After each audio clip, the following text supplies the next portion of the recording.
Here are 7 quick build tips to take your builds to the next level. First off, shape. Changing up the shape of your build and adding in new shapes. Here, I went with lots of shapes. Yet again, I'm showing some basic shapes throughout all these houses here. And coming along to this first house, you can see I've used a circle and 2 rectangles. So really basic shapes, you can literally do that. I use these shapes in all my builds. It doesn't have to be complex, but just arranging them, you can look pretty complex when you finish it. Now, a simple way to add shapes is to mark out your builds with concrete, wool, or any blocks that you have. I went with concrete here, and it's just easy to get a feel for that. Tip number 3, on the topic of blocks, setting out a block palette is the perfect way to get an idea and a feel, or vibe if you will, for your house. If you're going with a dark creepy build, you might want to go with some deep slate. If you're going for a colourful bright build, you can go with some birch, concrete maybe. So I have some pretty nice basic combinations laid out here. We have spruce logs for support beam, with our natural tones as our walls. I'm talking our stripped oak planks. We even got like birch and stuff. For towers, I like to go with stones. We have like our stone brick, deep slates, calcite, granite bricks, those sort of things. When it comes to roofs, currently I've gotten into this thing of doing gradients. So a colourful gradient, like you saw at the start there, I had all those colourful colours, and they're pretty simple to construct, so that's always nice. For tip number 4, depth and block count. Building walls out oddly, making sure your roofs look that much nicer, and you can add a lantern from the top if you like. Also, you want to insert, or what's the opposite of insert? Well, you want to have your log support beam sticking out from your walls, so you can add detail later on. And also, we want you to have like, it's easier to put windows and doors in if you also have it odd, and it's just a good thing to start off with. On the topic of windows, tip number 5, windows and details. Placing windows not only makes the inside look better, but also fills up those empty walls and adds some more realism, because let's be honest, we will have windows in real life? Yeah. If you're not sure where to add windows, I recommend not on the edge of the wall and keeping it rather centered or symmetrical for multiple windows, that is. Details. By adding trapdoors, signs, buttons, or campfires, even to your windows, adds so much depth and intricacy. Adding lanterns and flower beds also takes up room and makes your build look more complete. So, just utilizing that space and filling up those walls with what you see. Like, you could watch videos and just see people building like these things and just take inspiration from that. A lot of things people do is they'll break up the walls with an arch, which is just made up of trapdoors and stairs. That's a really basic one I recommend. Tip number 6, roofs. Just gonna go a quick dive into roofs, but if you want to see more of that, I can go in depth some other time. But we have 3 main types of roofs, I would say. We have an A-frame roof, a rounded A-frame roof, or a barn roof, and a pointed A-frame roof, or a Viking roof, as I like to call it. Personally, Viking roofs are my favorite, as they look really nice in medieval fantasy builds, which is currently my forte. For these ones, it's pretty simple. It's just stair, block, repeat as tall as you'd like. But you can also go like stair, block, stair. For medieval ones, adding in that depth we talked about before, you can outjut your roofs. By that I mean, as I'm doing here, I'm bringing out that roof, so I've got stair, block, and then I'm taking it forward a little bit. So we're going to get like a forward curve, and that roof's going to pop out, which adds a lot of depth and would recommend.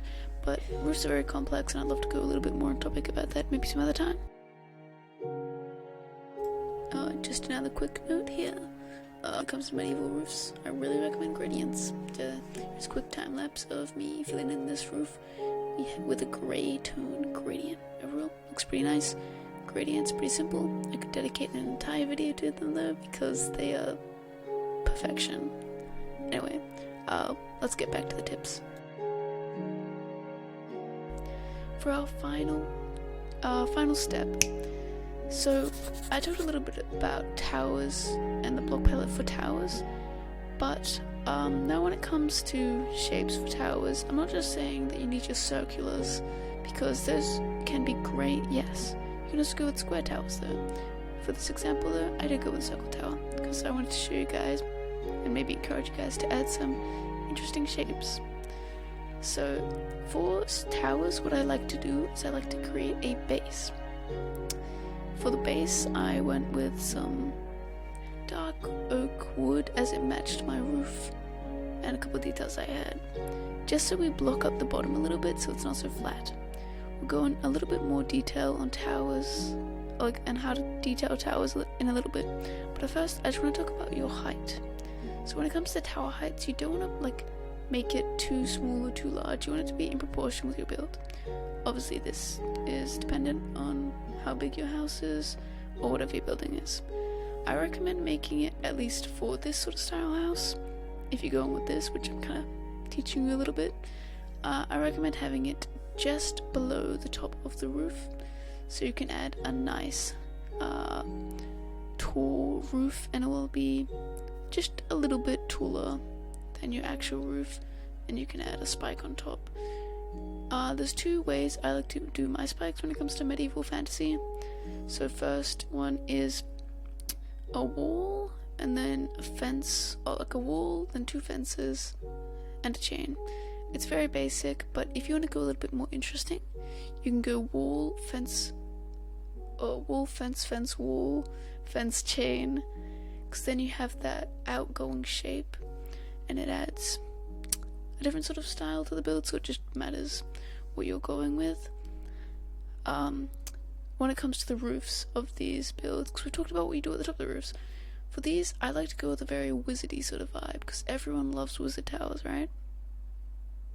Cool. So what I like to do is a tall tower.